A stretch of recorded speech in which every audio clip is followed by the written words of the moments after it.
श्री माधवाचार्य जी महाराज की जय। दक्षिण भारत के कर्नाटक प्रदेश में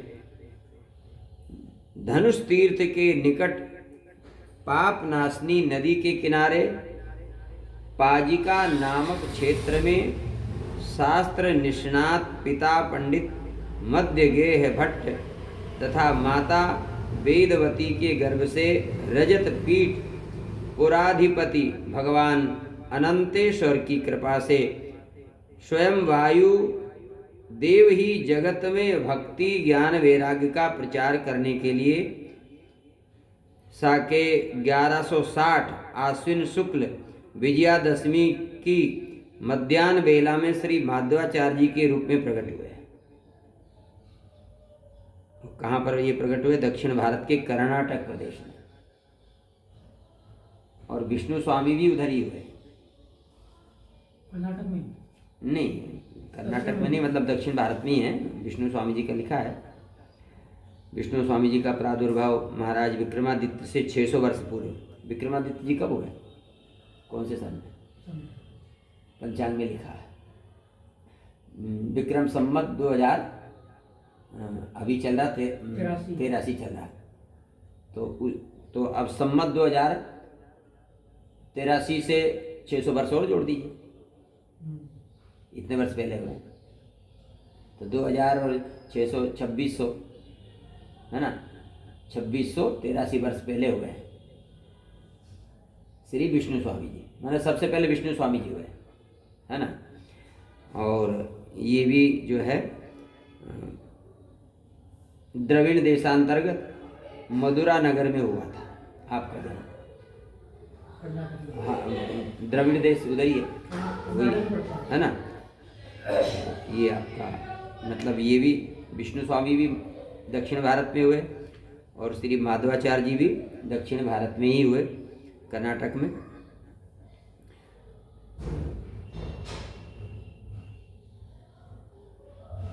प्यार दुलार का नाम वासुदेव था। आगे चलकर वासुदेव ही श्रीमन माधवाचार्य जी के नाम से विख्यात हुए। बाल्यावस्था से ही वासुदेव में अलौकिक चमत्कार दिखाई देने लगे। एक बेल व्यापारी को दाम के बदले एक मुट्ठी बीज देकर संतुष्ट कर दिया।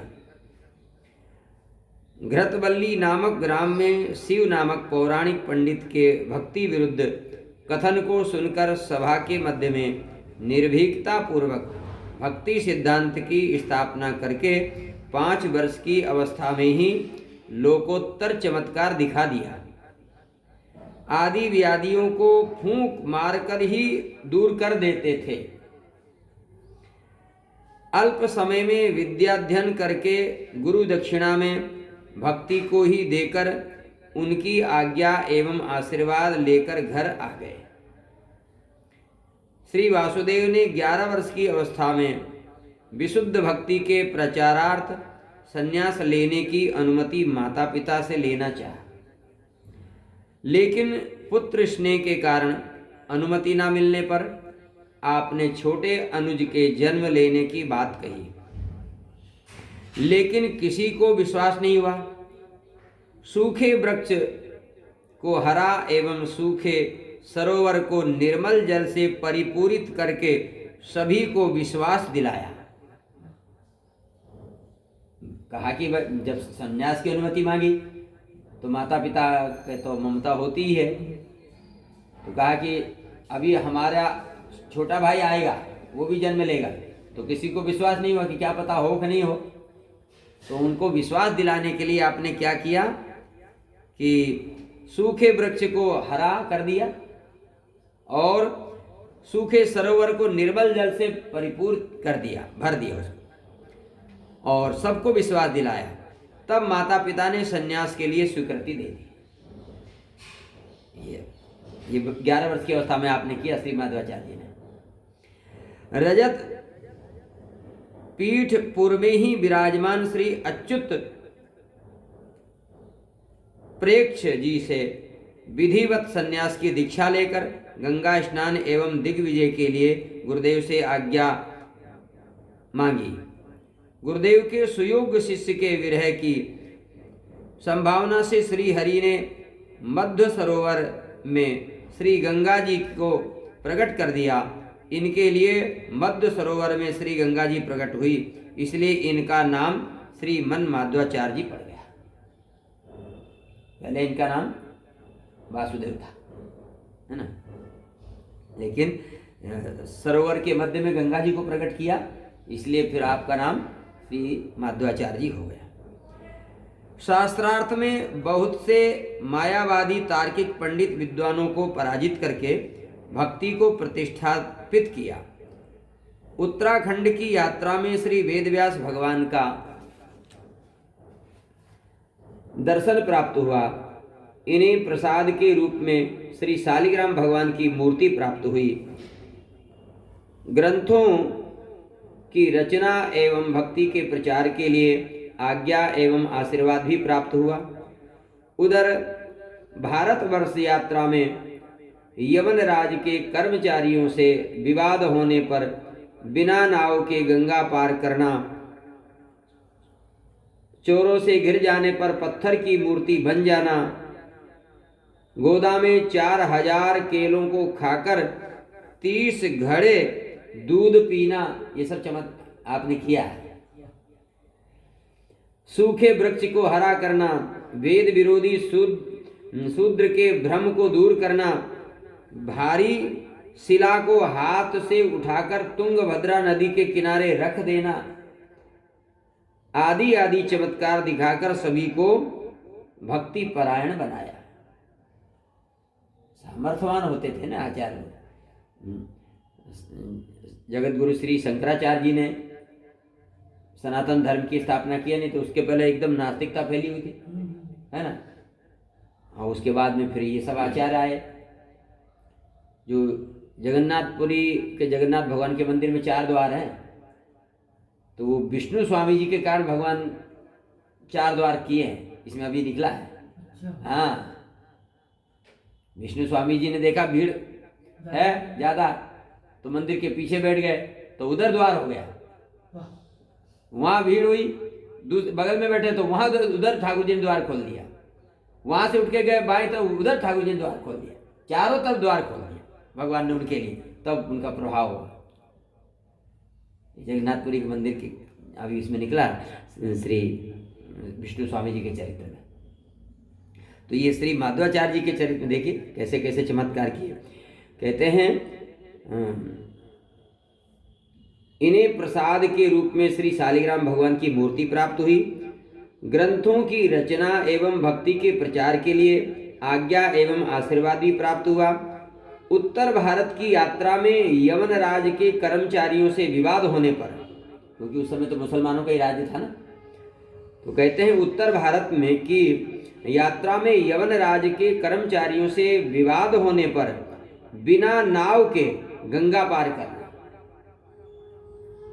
जैसे हम लोग पृथ्वी पे चलते हैं, ऐसे श्री माधवाचार्य जी जो है गंगा जी के ऊपर चल करके पार किए।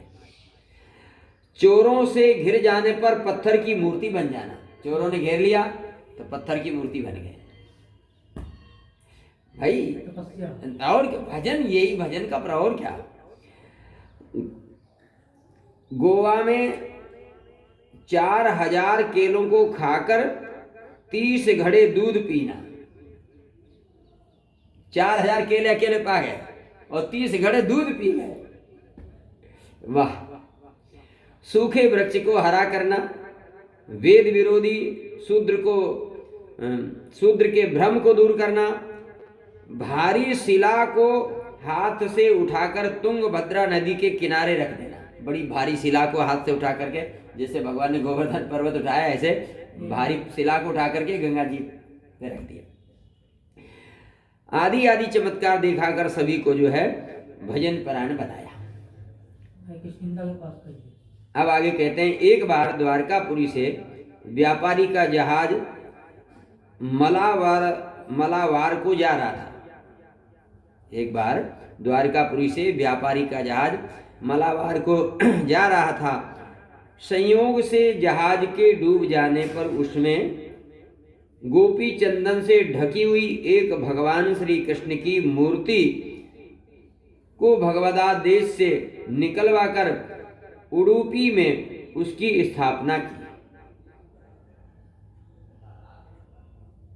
उसे हाँ, एक बार द्वारकापुरी में व्यापारी का जहाज मालावर को जा रहा था। संयोग से जहाज के डूब जाने पर उसमें गोपी चंदन से ढकी हुई एक भगवान श्री कृष्ण की मूर्ति को भगवद आदेश से निकलवाकर उडुपी में उसकी आपने स्थापना की।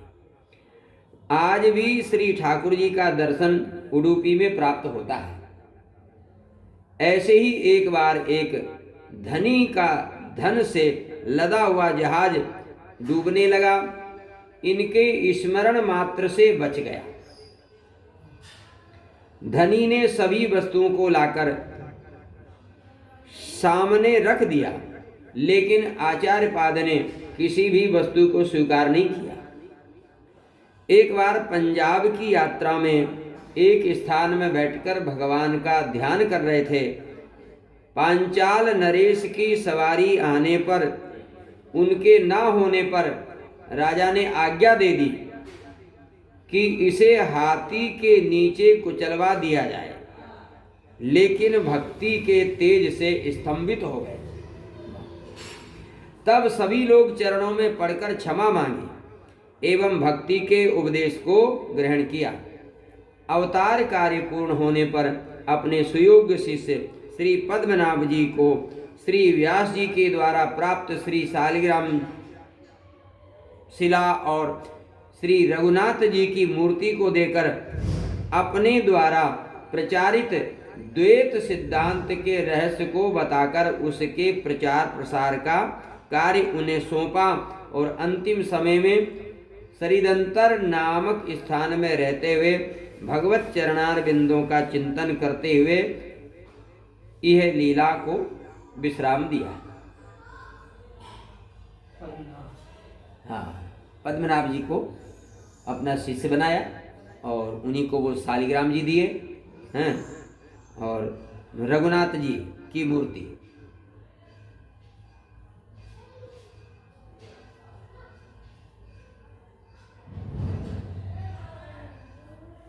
इन्होंने द्वैत सिद्धांत की स्थापना की। विष्णु स्वामी जी का शुद्धाद्वैत और माधवाचार्य जी का द्वैत सिद्धांत। अब द्वैत सिद्धांत का मतलब क्या होता है? कहते हैं श्रीमद माधवाचार्य जी इस सिद्धांत के प्रवर्तकाचार्य हैं। आपके मत से ब्रह्म सृष्टि स्थिति प्रलयकर्ता सर्वनियामक अचिंत अनंत ऐश्वर्य में परम स्वतंत्र सर्वज्ञ सर्वेश्वर सर्वशक्तिमान एवं अचिंत शक्ति विशिष्ट है। वह साकार सगुण एवं सर्वव्यापक है, जीव चेतन स्वरूप है, परतंत्र तत्व है, सत्य है एवं संख्या में अनंत तथा परिमाण में अणु है। जीव श्री हरि का नित्य अनुचर है। ब्रह्म और जीव का भेद नित्य एवं सत्य है। जगत तत्वता सत्य है, क्योंकि यह परम सत्य परमात्मा के द्वारा सृष्ट है यानी बनाया है। ब्रह्म जीव और जगत में परस्पर 5 प्रकार के भेद नित्य वर्तमान है। ब्रह्म जीव और जगत में परस्पर 5 प्रकार के भेद वर्तमान में है। जीव और ईश्वर में भेद, जड़ और ईश्वर में भेद, जीव और जड़ में भेद, जीव में परस्पर भेद, जड़ में परस्पर भेद। इस भेद प्रतिपादन के कारण इस मत को भेदभाव या द्वैतवाद कहा जाता है। पुनः परम स्वतंत्र तत्व परब्रह्म एवं परब्रह्म परतंत्र जीव जगत, इन स्वतंत्र परतंत्र भेदों से 2 तत्वों को स्वीकार करने से भी इस मत को द्वैतवाद कहते हैं।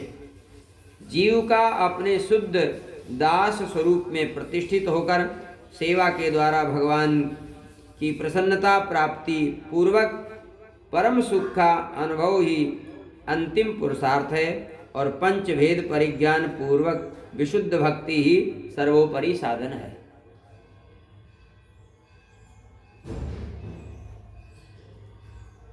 आगे कहते हैं माध्वाचार्य मेघ समस्त परोपकारियों में सार्वभौम सम्राट माने जाते हैं। जितने भी परोपकारी हैं उन सब परोपकार करने वालों में मेघ जो है सार्वभौम सम्राट माने जाते हैं, यानी मेघ सबसे ज्यादा परोपकार करते हैं।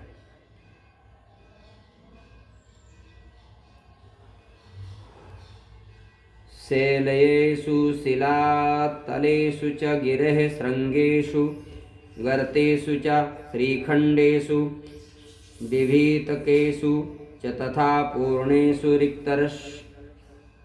रिक्तेषु च स्नग्धेन ध्वनिनाखिलेऽपि जगति चक्रे समं वर्षतो वन्दे वारिद सार्वभौम भवतो विश्वोपकारी व्रतम। कहते हैं सैंधव और शिलाखंड में, पर्वत के शिखरों और गड्ढों में, चंदन और भिलावे में, परिपूर्ण और जल रहित खाली जगहों में इत्यादि सारे भूमंडल में गंभीर मधुर ध्वनि के साथ समान रूप से वर्षा करने वाले हैं। सार्वभौम इसलिए कहा गया है, मतलब मेघ जो है सब जगह वर्षा करता है, सबका हित करता है। चक्रवर्ती मेघ तुम्हारे इस विश्वोपकारी व्रत की मैं वंदना करता हूं। सर ऊसर भरिया आपके लिए लिखा है, तो कहते हैं सर अर्थात जिसका सरस हृदय है और ऊसर अर्थात जिसका शुष्क हृदय है, ऐसे अधिकारी एवं अनधिकारी जीवों के ऊपर मेघ के सदृश सतत उपदेशामृत की वर्षा करके कल्याण करते हैं, इसलिए आपको सर ऊसर भरिया कहा। आगे कहते हैं वेद पुराण उदय घन साधु। वेद पुराण रूपी खारे समुद्र से मेघ रूपी संत सदगुरु मीठा जल बनाकर सभी को तृप्त करते हैं, ऐसे ही ये आचार्य बिना किसी भेदभाव के जीव मात्र को भक्ति प्रदान करते हैं। अब आगे नाम आता श्री निम्बादित्य जी महाराज, निम्बारकाचार्य भगवान। श्री निम्बारकाचार्य जी का विशेष चरित्र कवित्त 106 में देखिए, आगे आएगा मतलब कहने का। आदित्य कुहर अज्ञान जो हरिया केचित केवलिया भक्त्या वासुदेव परायणा अघम धनवंती कात्स्यन निहारमिव भास्करा। अर्थात केवला निष्काम प्रेम लक्षणा भक्ति से वासना सहित सब पाप समूल नष्ट हो जाते हैं। जैसे सूर्योदय से कोहरा नष्ट हो जाता है, बिना सूर्य के कोटि उपाय करने पर भी अंधकार का समूल नाश असंभव है। राकापति षोडश एवं तारागण समुदाय सकल गिरिन धवलाय बिन रव राति न जाए। तो वैसे ही बिना सदगुरु कृपा के अज्ञान रूपी अंधकार का नाश एवं ज्ञान का प्रकाश असंभव है। जैसे सूर्य के बिना अंधकार पूरी तरह से दूर नहीं हो सकता है, चाहे जितनी अग्नि जलाओ, चाहे जितनी लाइट जलाओ, लेकिन अंधकार को कोई दूर कर नहीं सकता है, और सूर्य भगवान उसको दूर करते हैं। बोले ऐसे ही बिना सदगुरु की कृपा के जो है पूर्ण रूप से हमारे हृदय का जो अज्ञान है वो दूर नहीं होता है। जन्म कर्म से तात्पर्य भगवान के दिव्य जन्म अवतार, दिव्य कर्म लीला, भगवत प्राप्ति कराने वाले धर्म, भक्ति और इन सब का सम्यक बोध कराने वाले संप्रदायों की अचल स्थापना किए। भगवान के दिव्य जन्म कर्मों का रहस्य जान लेने पर मनुष्य आवागमन से मुक्त होकर भगवत पद को प्राप्त कर लेता है। कहते हैं भगवान के दिव्य जन्म कर्मों का रहस्य जान लेने पर मनुष्य आवागमन से मुक्त होकर भगवत पद को प्राप्त कर लेता है। यथा जन्म कर्म च में दिव्यमेवं यो व्यक्ति तत्वता त्यक्त्वा देहं पुनर्जन्म नैति मामेति सोऽर्जुन। भागवत धर्म, भक्ति ही भागवत धर्म है। भागवत धर्म किसको कहा है? भक्ति ही भागवत धर्म है। अब संप्रदाय है। सम्यक प्रकृष्टम दानम च मंत्रादे श्रुति मूलकम इत्यर्थम संप्रदायेति शब्दस्योक्त महर्षि भी। संप्रदाय की व्याख्या करते हैं कि संप्रदाय का मतलब क्या होता है। जो वैदिक मंत्रादिकों को विधि पूर्वक सम्यकतया प्रकर्ष करके दान करे अर्थात विधि पूर्वक उपदेश करे, उसे संप्रदाय कहते हैं। संप्रदाय की व्याख्या फिर से पढ़ते हैं इसको। जो वैदिक मंत्रादिकों को, जो वैदिक मंत्रों को विधि पूर्वक सम्यकतया मतलब संपूर्ण रूप से, है ना, प्रकर्ष करके यानी उसका सार निकाल करके दान जो करता है, दान जो करे अर्थात विधि पूर्वक उपदेश करे, विधि पूर्वक उपदेश जो करे उसे संप्रदाय कहते हैं। संप्रदाय 4 हैं विशेष। आगे मूल दोहा में 29 में देखिए, चारों संप्रदायों का आशय एक ही है, अलग अलग नहीं है, समझने की बात है। आशय यह संप्रदाय को भवसागर की पोत, तापे चढ़ी उतरे केतिक भव जल निधि को स्रोत। थापी अगट, संप्रदाय तो अनादि हैं, फिर भी थापी यानी स्थापना क्यों कहा? समाधान किया कि कलयुग के प्रभाव से सभी संप्रदाय प्रायः नष्ट हो गए थे। कलयुग के प्रभाव से प्रायः सभी संप्रदाय नष्ट हो गए थे। अतः इन आचार्यों ने अपने सद उपदेशों से एवं सद ग्रंथों के द्वारा देश के कोने कोने में सांप्रदायिक सिद्धांतों को पहुंचाकर